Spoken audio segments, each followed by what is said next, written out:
We see a man walking in the forest looking for his tot, wondering where she's hiding.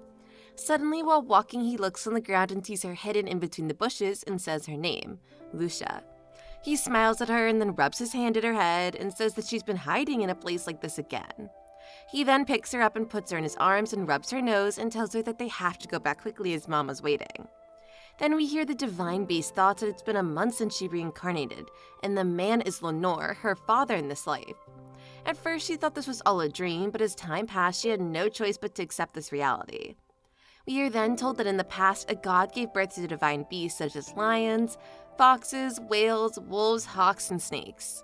The divine beast took care of nature, spirits, sky and ground, sea and rivers. One day, a cataclysm hit, and all the beasts combined to save the continent and succeeded, but they have not been seen since then. They could not be found because they all lived in seclusion in the divine beast form. Lucia is surprised to see how fast her dad moves and thinks that they are very protective of her. Her parents told her that her egg was half of a normal beast's egg, and she took 10 years to break out of it. Divine beasts are able to control divine power after birth and shift into human form and even use it for magic or sword. She thinks that because she can still remember her last life, she can't do any of those things. She then thinks about why her brother killed her and her father, even though he would get the crown, and wants to ask her brother the reason. Seeing her distress, Lenore asks her if she's mad at him because she stopped her conquest of the North, and she answers no in her mind. They reach a cave and Lenore calls his wife Sierra and enters the cave and tells her about where she went. She holds Lucia in her arms and Lenore jumps at her asking for hugs too. Lucia still isn't used to a couple like this. Sierra tells Lenore that a letter arrived. Lenore goes to read the letter and asks her to stop being so formal with him. He reads that the owner of Rochism has changed and is shocked to see that the emperor was murdered. He further reads that the culprit is Princess Linnell Duxrochim, who killed the emperor and committed suicide. Lucia cries and thinks that it's all Agris's scheme who framed her to justify usurping the throne quickly.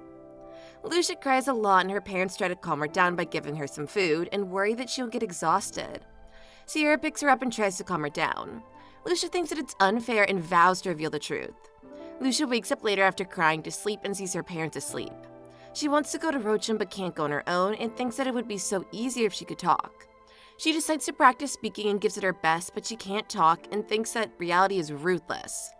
Later, her parents wake up and they say she must be tired after crying to sleep and give her fruits to eat. Lenore dresses up and says he will go to the human world as he thinks that vermin will invade the forest if he delays more.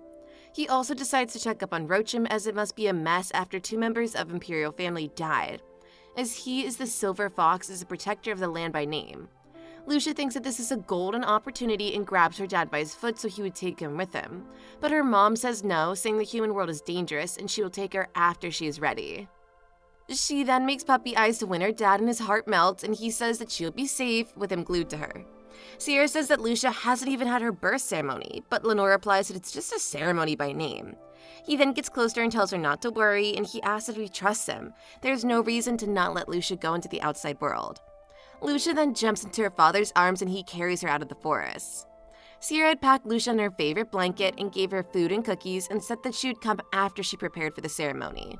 While walking, Lenore tells her of the rule divine beasts must adhere to in the human world, and tells her of the 3 taboos. First, do not interfere too much in human history. Second, do not let human knows you are a divine beast. Third, do not fall in love with a human. He then tells her that if she breaks any of these rules, she'd be dragged to the presbytery and be sealed in the forest of divine beasts. Lenore thinks that the taboos are funny and tells her to be careful and to just observe. He then points to a castle and tells her it's their home in the human world, and Lucia recognizes the flag. A guard standing on top of the castle walls recognizes the coat of arms and rushes to the bell and rings it.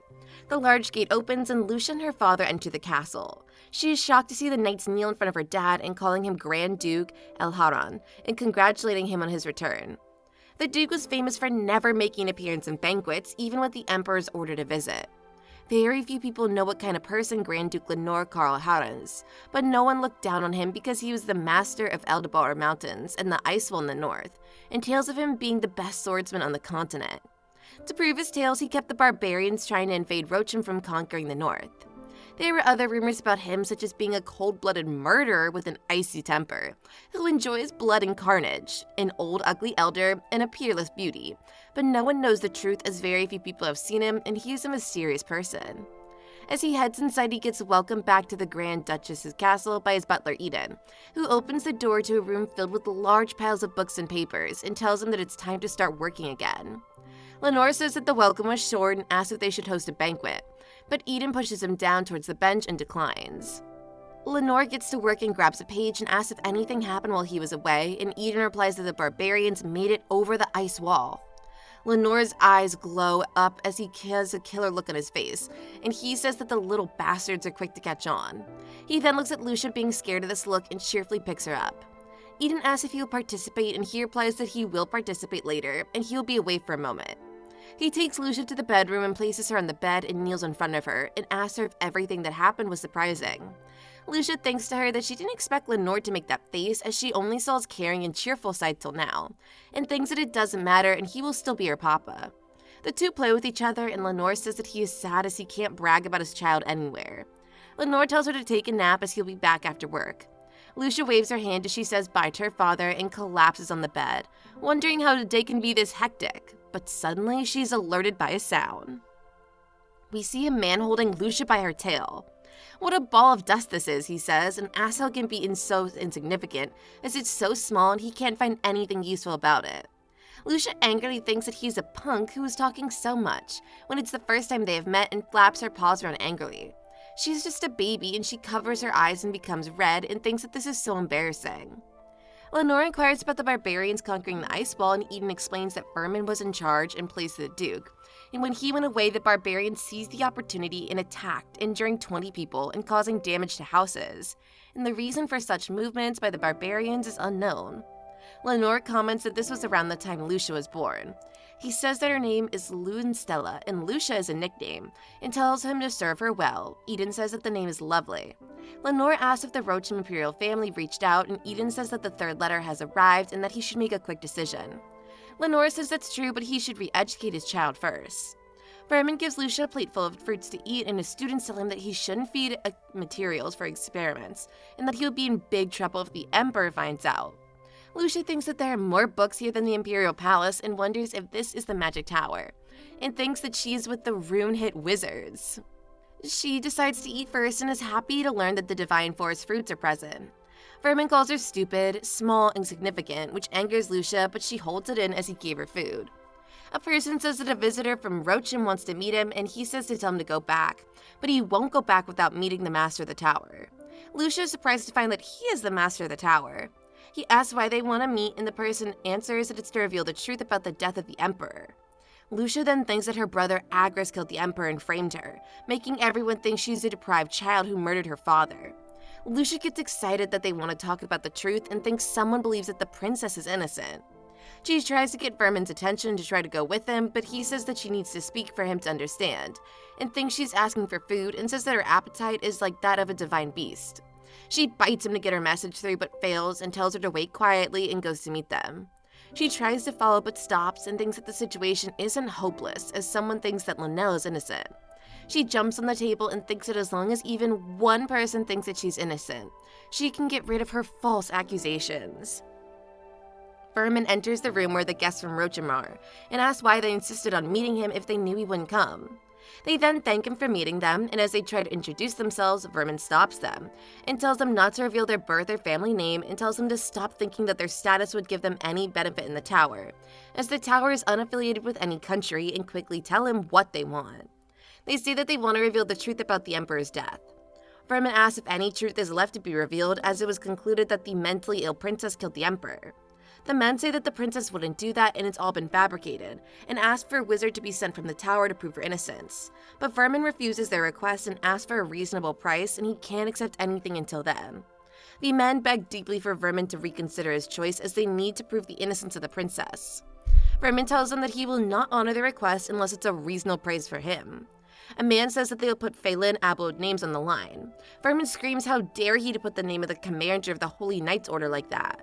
Another man says that the commander told them to do that to get the request granted. Vermin says that he will dispatch his most experienced wizard. Lucia peers down a window and sees that she is very high up, and thinks that if she falls, she would become a ball of dust. But before she finishes her thought, Vermin uses magic to tie her up, and scolds her that if she fell from there, even a speck of her dust won't remain. He then frees her and tells her that they are going back to her father, and he uses magic to teleport to Lenore. When they arrive, Lenore holds a sword to Vermin's neck and greets him. He then says that he should have told him if he was going to take his little sister. Vermin replies that a brother can take out his sister as he wishes. Lucia's surprised to learn that he is her brother and thinks that he is like half of his mother and father. Lenore threatens that he would have destroyed the tower if he was late, making Vermin angry, and he asks if the tower is a toy.